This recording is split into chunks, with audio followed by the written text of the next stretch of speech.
Hi again.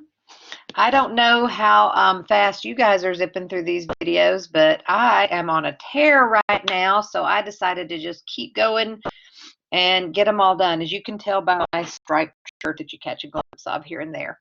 Not that I wouldn't wear it more than once. It's a really cool shirt, and I love it. So, but usually not on the same video because that may be a little not so great. But I did take a moment out to have a power bar, a protein bar. So if y'all like these perfect bars, they are really awesome and they taste like a compressed peanut butter sandwich, which doesn't sound good, but it is very good. So anyway, that and a glass of water, I am good to go. So we can finish up government and you can just lay back, sit back, relax, and enjoy your life, right? Me too. All right, so let's bring up, without further ado, we will bring up the good old whiteboard and let's light this puppy up, right? All right.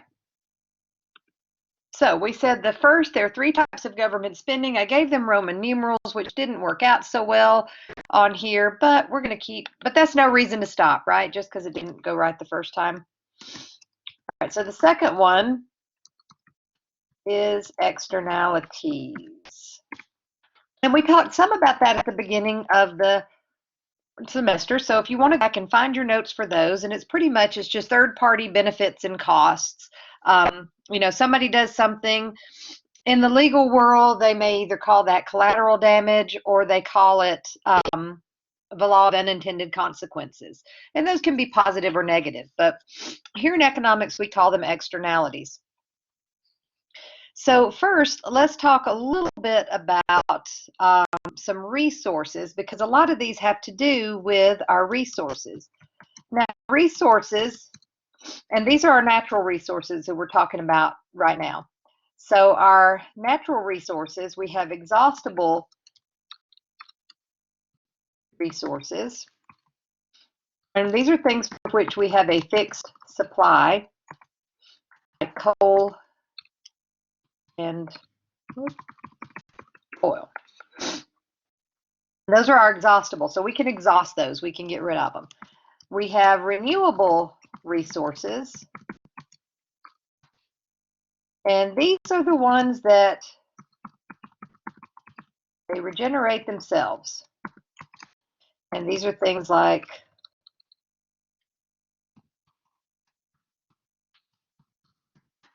trees and plants and so on and so forth.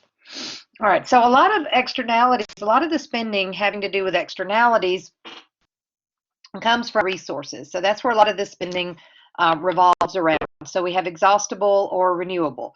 Obviously, we should pay more care to the exhaustible ones because once they're gone, they can't come back, which is why, if you wanted to know, that's one reason why we have bought our oil from other foreign suppliers.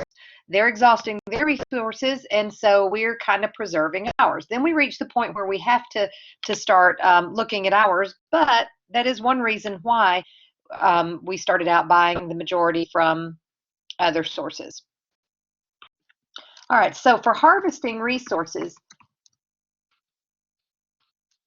people harvest resources as long as their marginal benefits, that's MB for marginal benefits, is greater than their marginal costs. Okay, so people continue to do so. This is where the movie The Lorax, this is what the plot based on. As long as you're getting more benefits than it's costing you. And sometimes for these, when you harvest these resources, the cost can be way out in the future. So it might be harder to predict with that. But people harvest the resources, marginal benefits greater than marginal costs. What this does, this results in overuse and shortages. An example for that would be alligators. So when people harvest alligators for their skin to make shoes and purses and luggage and things of that nature, the alligators have then become an endangered species. So that's something that's that has happened for several species in the past. There's also that collateral damage. All right, well, we'll get to that. That's a good example for what's coming up. So negative externalities these are negative benefit, or let's say negative cost. I've got my negative costs to the general public.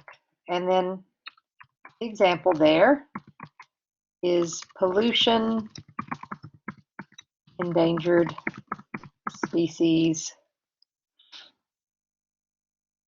etc. And these are also called the social costs.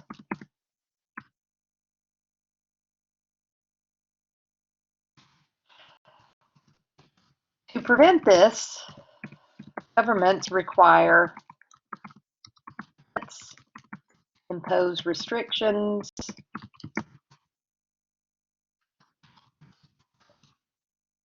assist with cleanup, and impose fines. So, for example, hunting. You know, you have a limit for how many fish you can catch or deer you can kill or things like that. So there's limits there.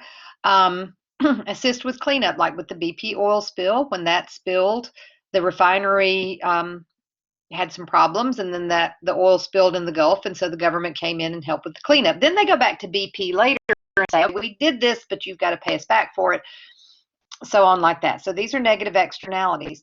Another one is when Zika virus became a concern over here in the United States. And so people started hiring companies to come and spray for mosquitoes. Well, the problem with spraying for mosquitoes is that the collateral damage there was that it was killing the honeybees. Well, honeybees are necessary to pollinate flowers. They're necessary for vegetables to grow, all kinds of things. We need honeybees. They're very important to our ecosystem. So therefore, that was some collateral damage and negative externality, and there are government programs in place to try to fix that. So this is where the government has the EPA. So it's the Environmental Protection Agency, the EPA.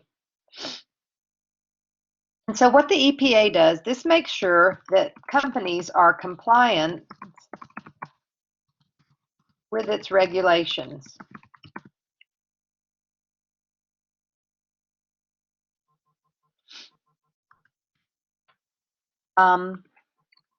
The EPA costs consumers and producers an amount equal to 2% of GDP. And so that amount is 300 billion. So it costs 300 billion to run the EPA.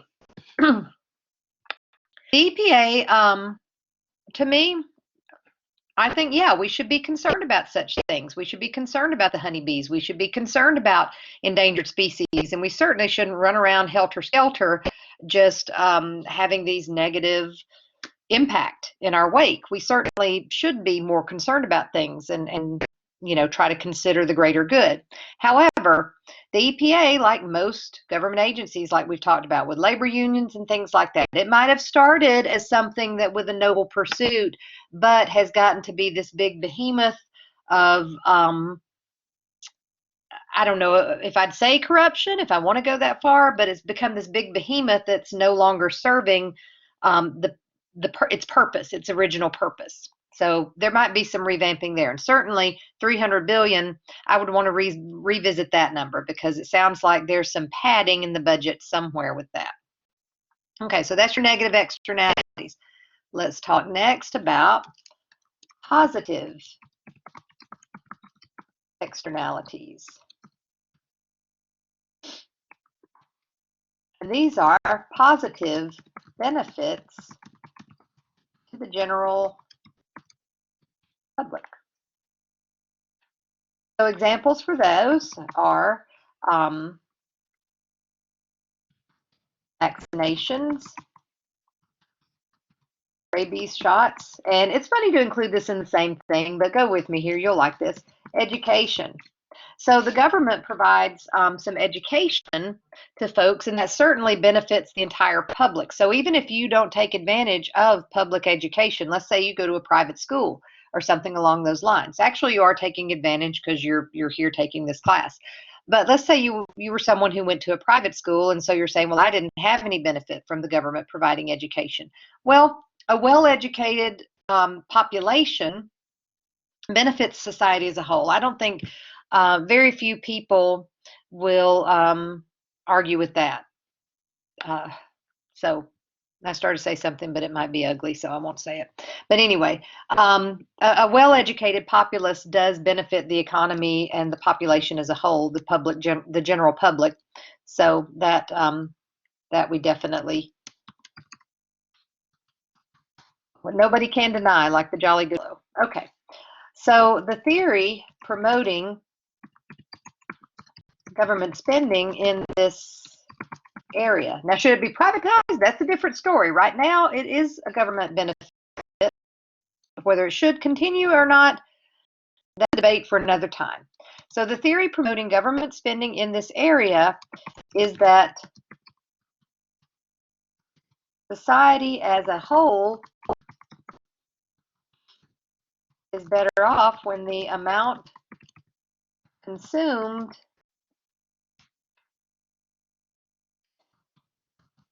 exceeds the equilibrium quantity.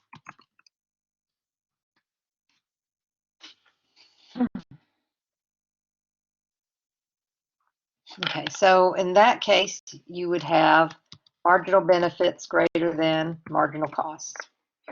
All right, so when society as a whole is better when the amount consumes exceeds equilibrium. But there are some problems with that theory, right? You thought of some, didn't you? All right, so the problem is, the first one, there's no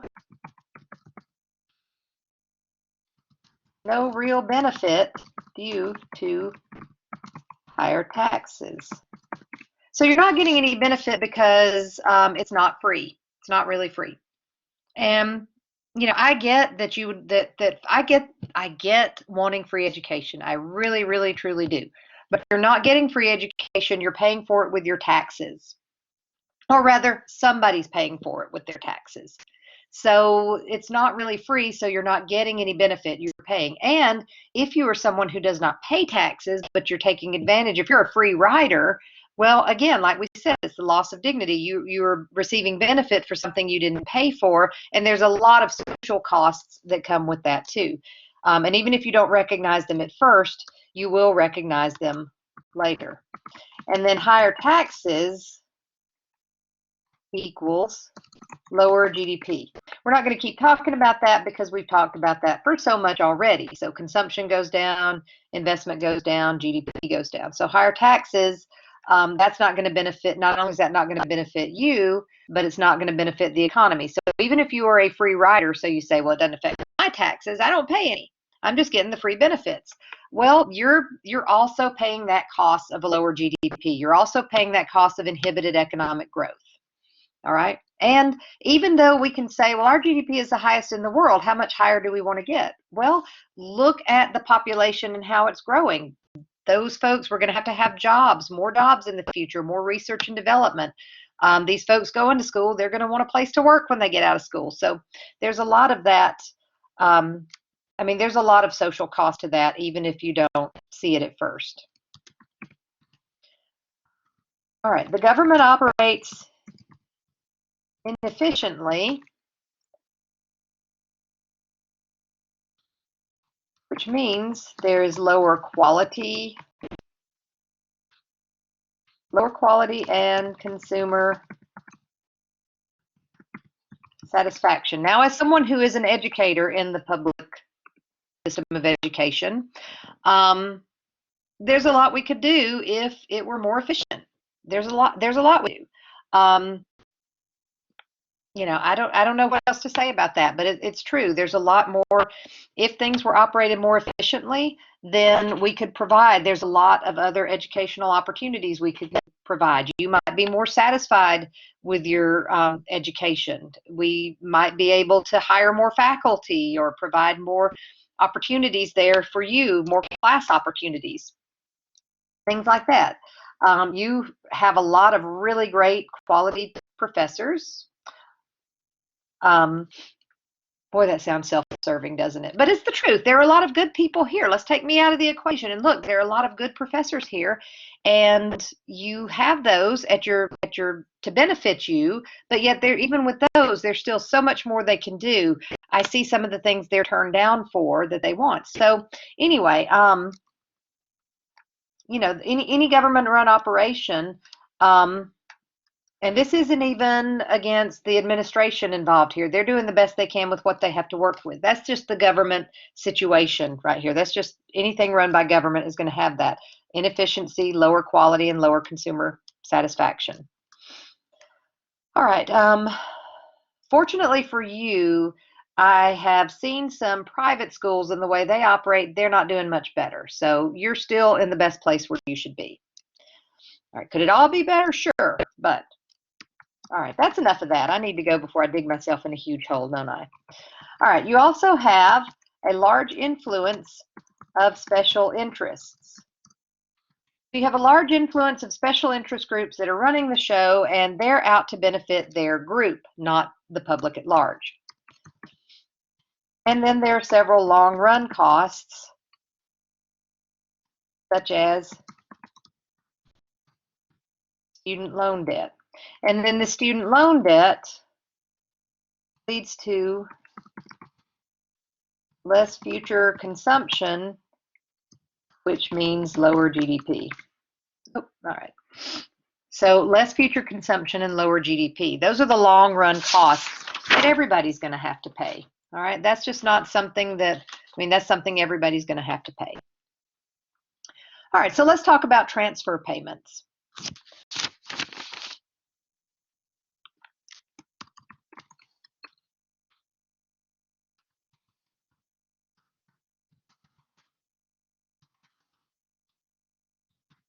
All right. So transfer payments, these are types of welfare or public assistance. All right. So that's those types of payments.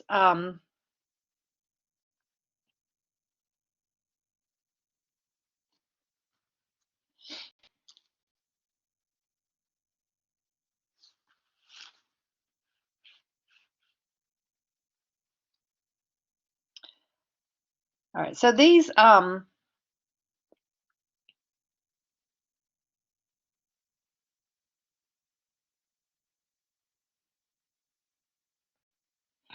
right, so this is your welfare public assistance. They're called transfer payments, dealing from the phrase of a transfer of wealth there. And then this leads us to some information about the U.S.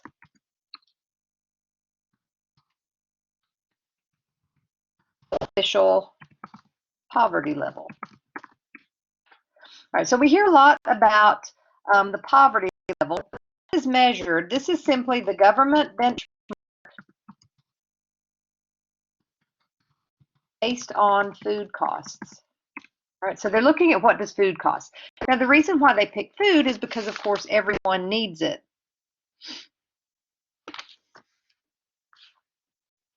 All right, so it's based on one's pre-tax income. It doesn't include food stamps, Medicaid, subsidized housing, or anything that's some sort, any of the public assistance, any of the transfer payments. So it doesn't include any of those things in the U.S. poverty level. So you could say someone is not, what we're getting at here is you could say that someone doesn't make a lot of money, but they may be getting so much public assistance that they're making more than you think. So that's not an accurate look here. And also with the pre-tax income, with that requirement, someone that could be paying over 30–40% in taxes, their income is going to be very inflated before they take the taxes out. All right, so usually the poverty level increases during recession. So more folks living below the poverty level during recession, and decreases during expansions. That's not news, is it? That's not a surprise to anybody. And also it moves opposite GDP. So when GDP is increasing, the line is decreasing. That's what we mean by that. And here's something else. The U.S. poverty level, household income, is greater than 3/4 the rest of the world's middle class. All right, now you're going to look at that and think, well, if you're below the poverty level, that's not helping you, is it? Okay, yeah, so I'm better off than 3/4 of the rest of the world's middle class. So what? It's just some numbers to put things into perspective.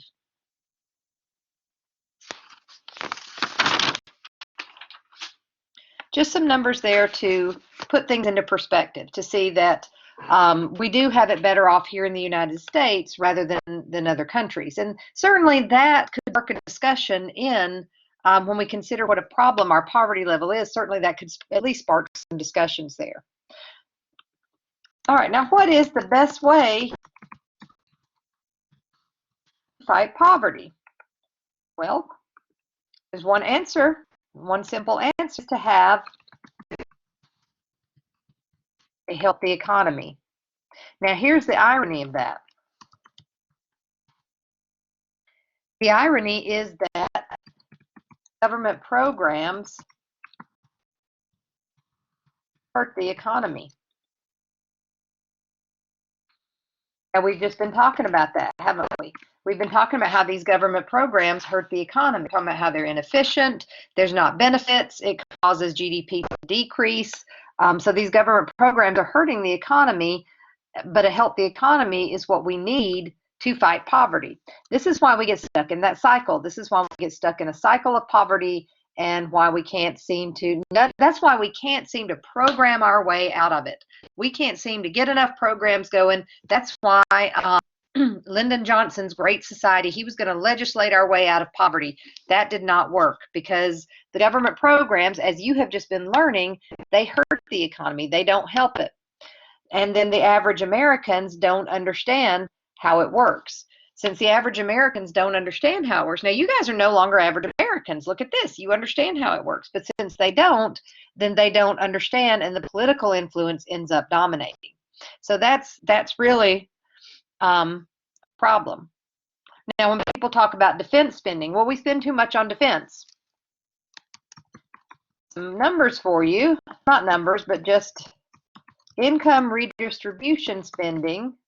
So these transfer payments totals more than twice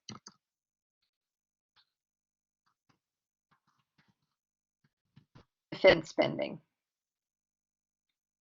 Income redistribution, so this, we spend more on transfer payments than we do on defense, twice as much. Now there's an irony too. The irony is that the soldiers are paid at the poverty level. So that makes us want to know, okay, that again, that's something that could spark a conversation, couldn't it? So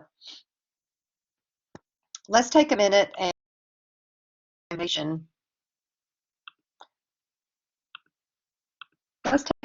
look at the examination of a couple of our programs. And the first one is Social Security. Now, before we start, we have to acknowledge that Social Security is a giant Ponzi scheme. So it's hard to see how did they put Madoff in jail when our government is perpetrating the largest Ponzi scheme in the world. But okay, that having been said, Social Security was never meant to be, Franklin Roosevelt never meant for this to be permanent.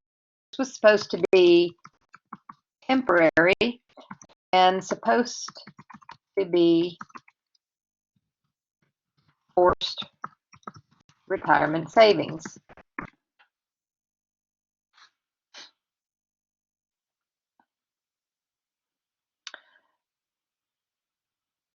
So here's something funny.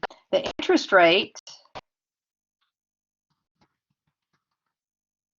earned equals $0, just like a Ponzi scheme. And then interest earned on stock market growth mutual funds is 10 to 12%. So, gee, they're not helping us, are they? They're not helping us because we're not making any interest on this. We're not making any interest on our Social Security.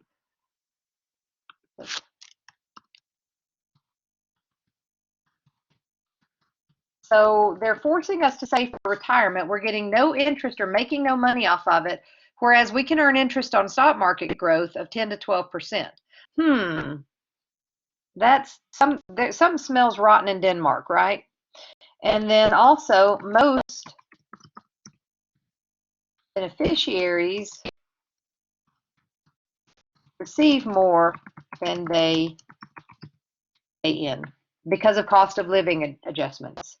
So that's not working for us. If we had a Dr. Phil moment on this one and say, how's that working for you? We'd have to say pretty not well, huh?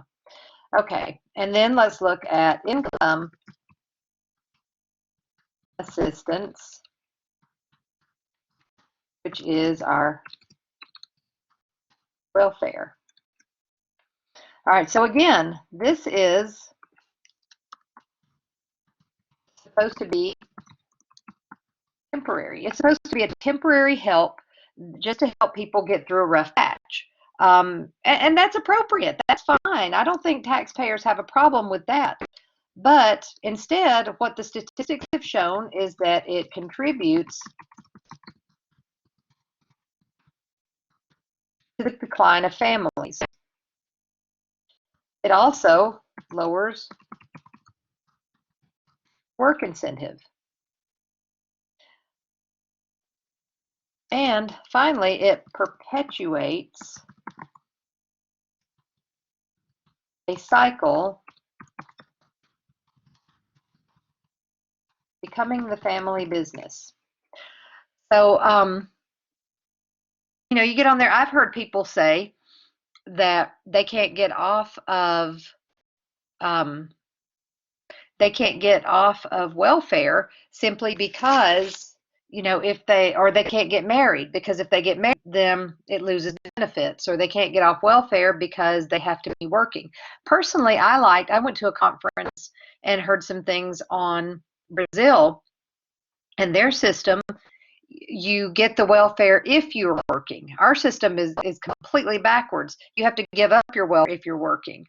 And then the goal of the Brazilian system is to ease you off of the welfare. And that really, it's been very successful there. So why we don't do something like this, I don't know, except possibly the political reasons. But it contributes to the decline of families. And I'm going to find some videos for you that normally I show them in class, but instead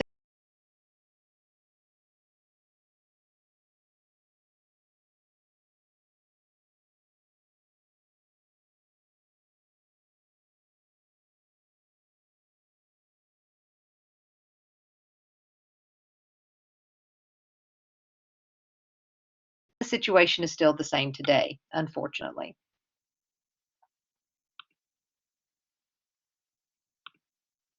All right, so we're looking at basically our government is an inefficient mess, right? Well, maybe not entirely. I mean, we do have, even despite that, we do have the best government in the world. We do have a lot of goods going on, and quite frankly, there's no other country I'd rather live in, not permanently anyway. So I do need to put that disclaimer on there, since it sounds like I've been very anti-government. Economically speaking, I do think it's quite inefficient. And and I do have a problem with the special interest groups. Other than that, fix those two problems and maybe a handful of others, and then we'll see from there. We'll go from there.